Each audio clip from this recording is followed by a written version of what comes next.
बिस्मिल्लाहिर्रहमानिर्रहीम। नाज़रीन अस्सलाम वालेकुम। आप देख रहे हैं साबिर शाकुर को यूट्यूब चैनल पे। आज है 18 जून साल 2020 और दिन है आज जुमेरात का। आज हम आपसे थोड़ा सा बताएंगे, अपडेट तो बताएंगे चाइना इंडिया के बारे में, क्योंकि वो एक इम्पॉर्टेंट ख़बर है। लेकिन असल ख़बर जो हम देंगे वो देंगे दाखिली सियासत के हवाले से, कि दाखिली सियासत में भी भूंचाल लाने की तैयारियां की जा रही हैं। और इस सियासी भूंचाल को लाने की जो तैयारियां की जा रही हैं, अपोजिशन जो वार करना चाह रही है, क्या वज़ीर आज़म इमरान ख़ान उससे निपटने के लिए तैयार हैं?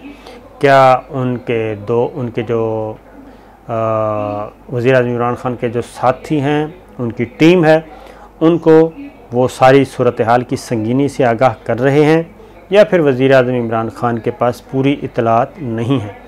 ये सारी बातें हम करेंगे। और फिर क्योंकि मामला शुरू हुआ है अख्तर मेंगल साहब के हुकूमत के अलहदा होने के बारे में, क्योंकि उन्होंने कल कौमी असम्बली में बड़े रीज़नेबल वे से कह दिया है कि अब हम हुकूमती इत्तेहाद का हिस्सा नहीं हैं। और साथ ही उन्होंने ये भी कह दिया कि बलूचिस्तान में कोई यू टर्न नहीं है और हमारा ये फ़ैसला अटल है और हम वापस नहीं आएंगे क्योंकि हमारे मुतालबात नहीं माने गए। अब इससे क्या फ़र्क पड़ेगा ये मैं आपको बताऊंगा। फिर क्या अख्तर मेंगल साहब अकेले हैं या कोई और भी इनके साथ आ सकता है, ये सारी बात। और फिर इमरान ख़ान साहब ने मुतबादल तैयारी की क्या की हुई है, ये सारी चीज़ें। लेकिन सबसे पहले मैं थोड़ा सा अपडेट कर दूं जनाब चाइना और इंडिया के बारे में। वो बदस्तूर सूरत हाल जूं की तू है, कशीदा है। और जो इंडिया का राब्ता हुआ वाशिंगटन और कोशिश की गई कि कोई स्टेटमेंट ली जाए, तो जनाब स्टेटमेंट नहीं आई, बल्कि अमेरिका ने इंडिया से ये कहा है कि आप सुलह सफाई से, बातचीत से, सियासी और सिफारती चैनल इस्तेमाल करें और सिचुएशन को डिफ्यूज़ करने की कोशिश करें। हम इस पोजीशन में नहीं हैं, ना ही इस वक्त हालात ऐसे हैं कि हम खुल कर कोई ऐसी कार्रवाई कर सकें या आपके हक़ में कोई बयान दे सकें। ये है क्योंकि कोविड-19 की वजह से आपको मालूम है इस वक्त सियासी सूरत हाल भी पूरी दुनिया की और जो मईशत है वो भी पूरी दुनिया की मनफी में जा रही है सारी की सारी। तो इसलिए, लेकिन एक अलबत्ता यूनाइटेड नेशंस की तरफ से एक स्टेटमेंट आया है, और वो ये आया है सेक्रेटरी जनरल की तरफ से आया है। उन्होंने ये कहा है कि भारत और चीन जो हैं वो दोनों से अपील की है कि वो तहम्मुल से काम लें और सूरत हाल को नॉर्मल करने की कोशिश करें और ज़िम्मेदार मुल्क होने का सबूत दें। क्योंकि उन्होंने भी यही बात की है कि इस वक्त जो सूरत हाल है पूरी दुनिया में वो ऐसी नहीं है कि कोई नया महाज खोला जाए। तो ये स्टेटमेंट आया है और अमेरिका की तरफ से भी ये कहा गया है, तहम्मुल की दरख्वास्त की गई है दोनों मुल्कों की तरफ से। लबो लहजा चेंज हो गया। उसकी रीज़न मैं आपको पहले भी बता चुका हूँ कि अमेरिका के मामलात रशिया के साथ ठीक नहीं हैं, क्योंकि अगर ये लड़ाई शुरू होती है और अमेरिका इसमें कूदता है बराह रास्त या इनडायरेक्ट, पता तो चल जाता है, तो फिर चीन भी तो है ही है, फिर रशिया भी आएगा और फिर लाइक माइंडेड कंट्रीज़ भी आएंगे। और इस रीजन में जो दूसरे ममालिक हैं, श्रीलंका है, बांग्लादेश है, नेपाल है, वो भी ये चाहेंगे कि जनाब इस अजाब से जान छुड़वाया जाए जो मोदी की सूरत में मुसल्लत हो चुका है। जो इस वक्त इंडिया जो है वो नए फ़लसफ़े की तरफ जा रहा है कि हिंदुस्तान, इंडिया सिर्फ़ हिंदुओं के लिए और बाकी तमाम मिनॉरिटीज़ को वहाँ से निकालना चाहता है, नस्ल कुशी करना चाहता है। मकबूजा कश्मीर हो, वो तामिल हो, वो बिहारी हों, वो बांग्लादेश के मामलात हों, जो इवन क्रिश्चन हों, ईसाई भाई, मसीही बिरादरी, उन सब के साथ भी, तमाम के साथ वो ये काम करना चाहता है। ये बड़ा प्लान है उसका इंडिया का, हम बताते रहते हैं। और इंडियन आर्मी में अनरेस्ट पहले ही पैदा हो चुका है, ख़ास तौर पे ये जो बिहार यूनिट के और तमिलनाडु यूनिट के जितने भी मारे गए वो सारे के सारे इन दो यूनिट के लोग थे। ये भी सवाल हो रहा है कि जनाब ये इनको क्यों इस्तेमाल किया गया, क्योंकि इसलिए कि ये कमज़ोर ज़ात के लोग हैं, इसलिए किया गया। और शहरियत अमेंडमेंट एक्ट में भी इन्हीं दो कौमों पे मुसीबत आ रही है, मुसलमानों पे भी आ रही है, इन लोगों पे भी आ रही है जो शहरी अमेंडमेंट एक्ट है। तो ये सारी चीज़ें, तो खैर सूरत हाल बदस्तूर संजीदा है। इंशाल्लाह इस पे आपको डिटेल देंगे अगली वीडियो में। अब हम चलते हैं जी दाखिली सियासत की तरफ। कुछ अर्सा पहले मैंने आपको बताया था, तीन दिन पहले बताया था कि पाकिस्तान की दाखिली सियासत में भी कुछ गर्मा गर्मी है और बज़ाहिर ये लग रहा है कि स्मूथ है और वज़ीर आज़म इमरान खान साहब और PTI की गवर्नमेंट बहुत, लेकिन ऐसा नहीं है।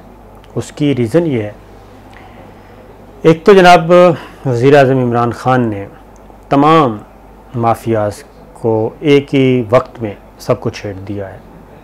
बहुत अच्छी बात है, हम भी चाहते हैं कि अकाउंटेबिलिटी हो, करप्शन फ्री हो, लेकिन उसमें जो हिकमत का तकाज़ा है, कुछ PTI के दोस्त इससे नाराज़ भी होते हैं कि शायद मेरे को टिल्ट नहीं, ये टिल्ट नहीं है।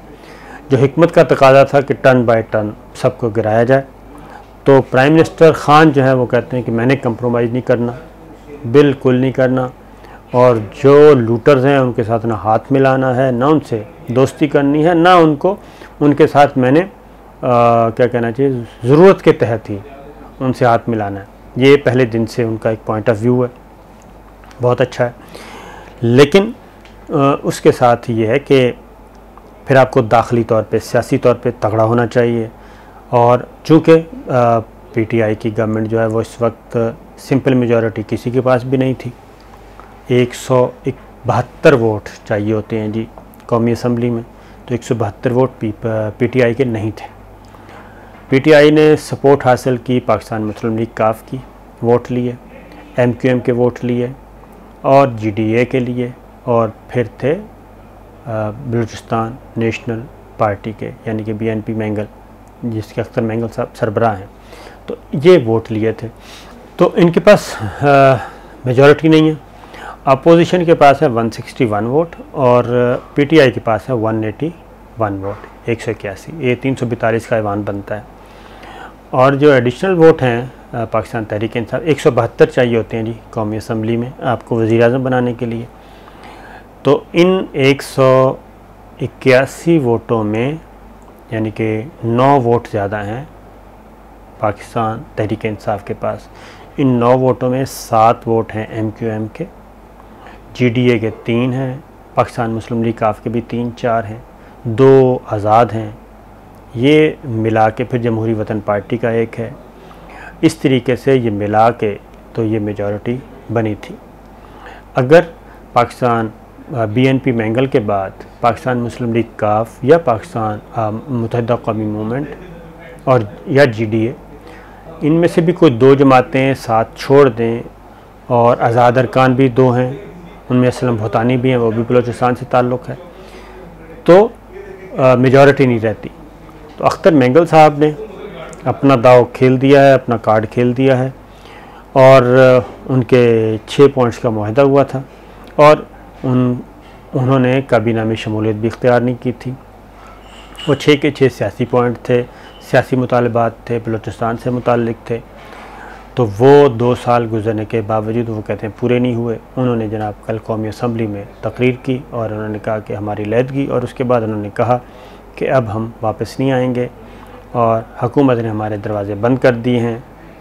अगर तो हुकूमत और मैंगल साहब के दोबारा मुज़ाकरात होते हैं और वो हो जाते हैं कामयाब तो वेल एंड गुड, अगर नहीं होते तो फिर ये पॉलिटिकल ब्लैकमेलिंग जो है वो आगे बढ़ेगी, फिर MQM अपना हिस्सा ज़्यादा मांगेगी, फिर पाकिस्तान मुस्लिम लीग काफ मज़ीद हिस्सा मांगेगी और उनके मुतालबात मानने पड़ेंगे, क्योंकि मार्जिन कम हो गया है PTI के पास कौमी असम्बली में। और उसके बाद जनाब GDA आ जाएगी, ये चीज़। दूसरी जानिब अब आ जाए माफियाज़ की तरफ। शुगर जो कार्टेल है उसके ख़िलाफ़ जनाब मामलात आगे बढ़ रहे हैं। IPPs और आटा, चीनी, गंदम सब ये हैं, और फिर कर्ज़ा माफ़ी कमीशन, फिर कर्ज़ा जो लिया गया बैरून अब तक बाहर से 3000 अरब, वो ये सारे इन्वेस्टिगेशन हैं, कोई किस स्टेज पे, कोई किस स्टेज पे ये चल रहे हैं। अब जो शुगर का मैंने आपको पहले भी बताया था कि ये सारे ख़ानदान ऊपर जब बात जाके एक हो जाते हैं, और इसलिए आने वाले दिन जो हैं वो सियासी तौर पे काफ़ी क्रिटिकल हैं इमरान ख़ान साहब के लिए। वज़ीर-ए-आज़म इमरान ख़ान को या तो कहीं कंप्रोमाइज़ करना पड़ेगा इनमें से किसी एक ग्रुप के साथ। अगर वो कंप्रोमाइज़ नहीं करेंगे और जब इनको पता चलेगा, क्योंकि जो शुगर कार्टेल है, IPPs हैं, ये वो ख़ानदान हैं जो कैबिनेट में भी बैठे हैं, पंजाब में भी बैठे हैं, मरकज़ में भी बैठे हैं, और अगर इनको कुछ होता है तो ज़ाहिर है उनके माली मफादात हैं, और माली मफादात बहुत बड़े हैं। ये सियासी ख़ानदान भी हैं और इंडस्ट्रियलिस्ट्स भी हैं और एक दूसरे से जुड़े भी हुए हैं। लिहाजा आने वाले दिनों में मामलात गंभीर भी हो सकते हैं, ख़राब भी हो सकते हैं। इसकी इब्तदा हो चुकी है, और अब वज़ीर-ए-आज़म इमरान ख़ान को क्या करना चाहिए, क्योंकि वज़ीर-ए-आज़म इमरान ख़ान को जो उनके दोस्त हैं वो यही मशवरा दे रहे थे कि बैक वक्त आप सबको हाथ न डालें, बारी बारी करें, और ये अकाउंटेबिलिटी का प्रोसेस जो है स्लोली एंड स्टडीली आगे बढ़ने दें। लेकिन वज़ीर-ए-आज़म इमरान ख़ान साहब कहते हैं कि नहीं, बिल्कुल नहीं, ये सब कुछ यकलख्त होगा और सबको साथ साथ एक ही स्पीड के साथ चला जाएगा। तो ये चीज़ें जनाब मौजूद हैं। तो देखना ये है कि अब दूसरी तरफ आ जाए अपोजिशन की तरफ। अपोजिशन में भी हालात ऐसे ही हैं, अपोजिशन भी तितर बितर है। एक तो कुछ गिरफ़्तार है और कुछ लाइन लगी हुई है, उधर भी ये नहीं है। और ये नहीं हो सकता कि खुदा न खास्ता इससे ये होगा कि जनाब कोई मुस्लिम लीग नवाज़ को वज़ारत उज़्मा मिल जाएगी या पाकिस्तान पीपल्स पार्टी को मिल जाएगी, बिल्कुल नहीं, ऐसी सिचुएशन भी नहीं है। उधर भी हालात उतने ही दरगू हैं, बड़े बुरे तरीके से उनके यहाँ भी फटा है, क्योंकि मुस्लिम लीग नवाज़ पीपल्स पार्टी पे एतमाद नहीं करती, पीपल्स पार्टी मुस्लिम लीग नवाज़ पे एतमाद नहीं करती। ये भी एक अलग से इशू चल रहा है। तो इस वक्त है वो है डामाडोल सी सूरत हाल है, कोई वाज़ेह पिक्चर बिल्कुल नहीं है।